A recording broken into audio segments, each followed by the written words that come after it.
सत्यम शिवम सुंदरम सतचित आनंद स्वरूप सत श्री अकाल मूरत सदाशिव परम पिता परमात्मा की प्यारी संतान, प्यारे भाइयों तथा बहनों, आज दिनांक 3 जून 2022 की मुरली का मंथन प्रस्तुत है।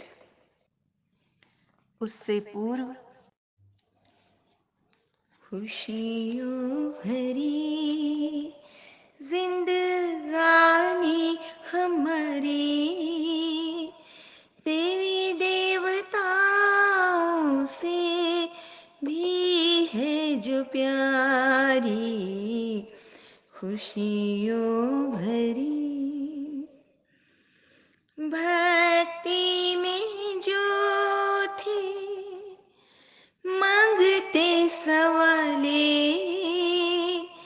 पदमा पदम बने वही भाग्यशाली, मिली है जो बाबा की गोद न्यारी, देवी देवताओं से भी है जो प्यारी, खुशियों भरी जिंदगानी हमारी देवी देवताओं से भी है जो प्यारी, ज्ञान से जग गई आत्म ज्योति, नयन बने हैं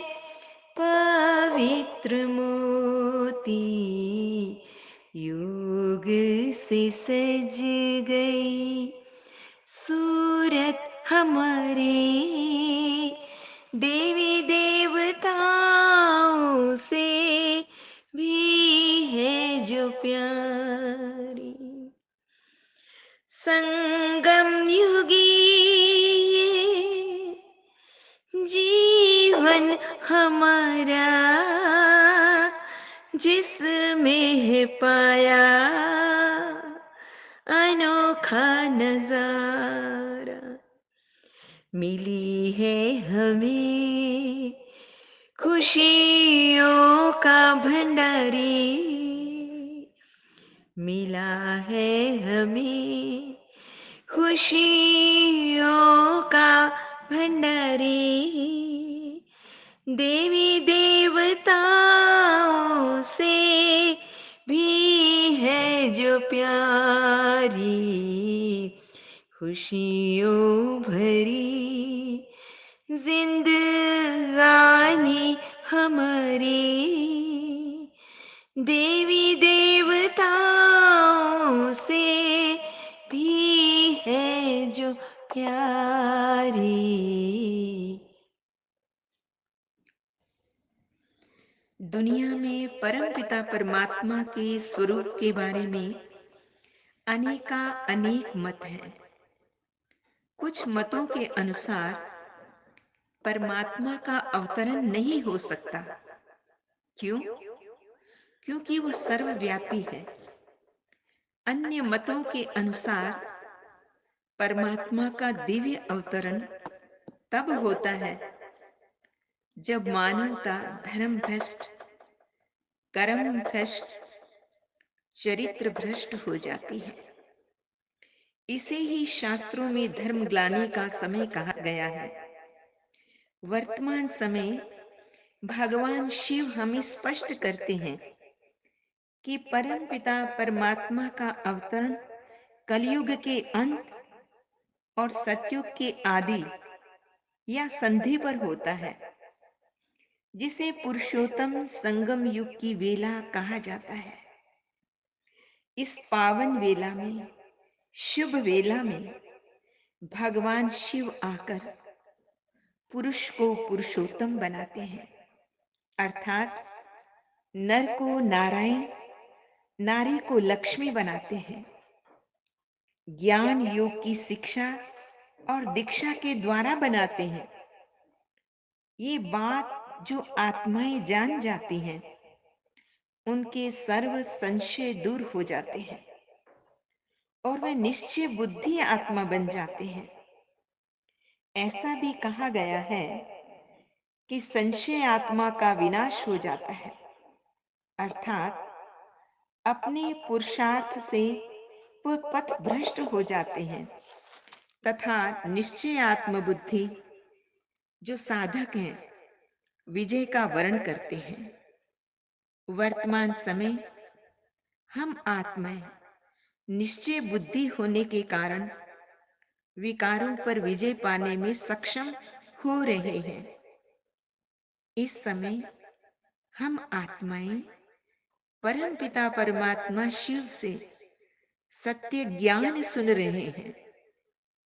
ये ज्ञान किसी भी मनुष्य की बुद्धि की बात नहीं है, अपितु समूची सृष्टि के सृष्टा वो परम पिता परमात्मा, वो जो ज्ञान सागर है, उनके द्वारा दिया ये ज्ञान है। ये ज्ञान अनुभव एवं विवेक में लाया जाता है। ज्ञान के आधारित योग द्वारा बहुत ही सुंदर रूहानी आध्यात्मिक अनुभव होते हैं।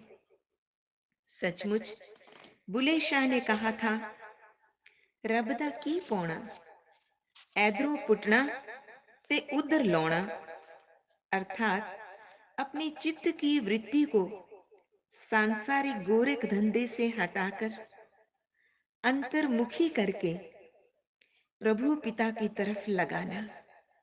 जैसे एक कन्या अपनी वृत्ति को मायके से हटाकर ससुराल में लगा लेती है, भगवान शिव हमें कहते हैं, अपनी वृत्ति को संसार से तोड़ मुझ परमात्मा से जोड़ो। परम पिता परमात्मा से सर्व संबंध जोड़ने से आत्मा स्वतः हर प्रकार के बंधनों से मुक्त हो जाती है। इसे ही जीवन मुक्ति की स्टेज कहा जाता है।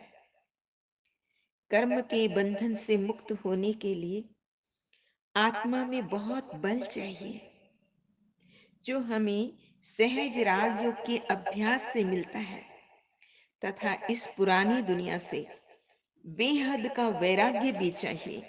अपना तन, मन, धन प्रभु पिता के पास इंश्योर करके स्वराज्य अधिकारी आत्मा बनना है तथा भविष्य में विश्व की बादशाही भी प्राप्त करनी है।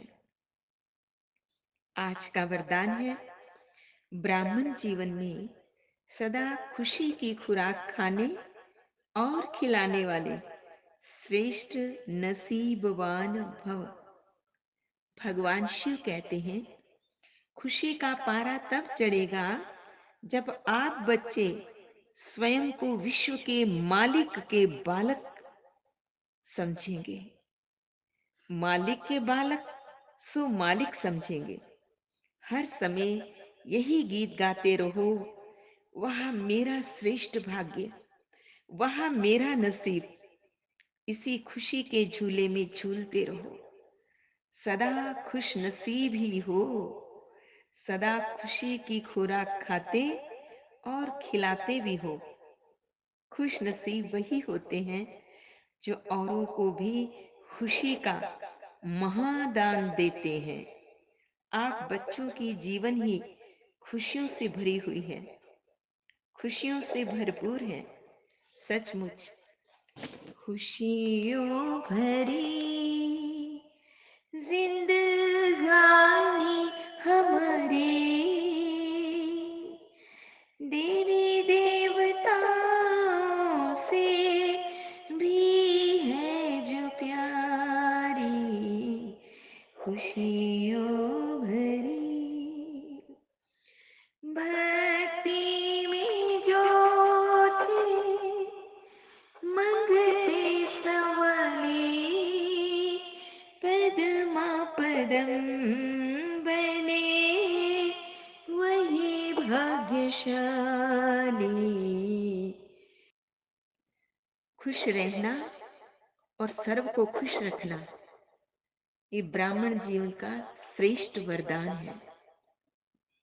आज का स्लोगन है, हर परिस्थिति में सहनशील बनो तो मौज का अनुभव करते रहेंगे। इस स्लोगन में सहनशीलता के महत्व को उजागर किया गया है। जैसे पत्थर हथौड़े छेनी की चोट को सहन करता है तथा दिव्य और पूज्य भव्य मूर्त बन जाता है, ठीक इसी प्रकार ये भी कहा गया है, जो सहन करता है यह सहनशील होता है, वह सहनशाह बनता है। तो हमेशा खुश रहना है, हर परिस्थिति में सहन करना है और मौज में रहना है। यही संगम युग की विशेषता है। अच्छा, मीठे मीठे सिकेल दे बच्चों प्रति माता पिता बाप दादा का याद प्यार और गुड मॉर्निंग। रूहानी बाप की रूहानी बच्चों को नमस्ते। हम रूहानी बच्चों की रूहानी माता पिता बाप दादा को याद प्यार, गुड मॉर्निंग और नमस्ते। सदा रहो हंसते कहीं नहीं फंसते बन जाओ फरिश्ते बांध लो अपने बसते चलो प्रभु के रास्ते। वाहिगुरु जी का खालसा वाहिगुरु जी की फतेह। बोल साचे दरबार की जय। लोका समस्ता सुखिनो भवन्तु। लोका समस्ता सुखिनो भवन्तु। लोका समस्ता सुखिनो भवन्तु। ओम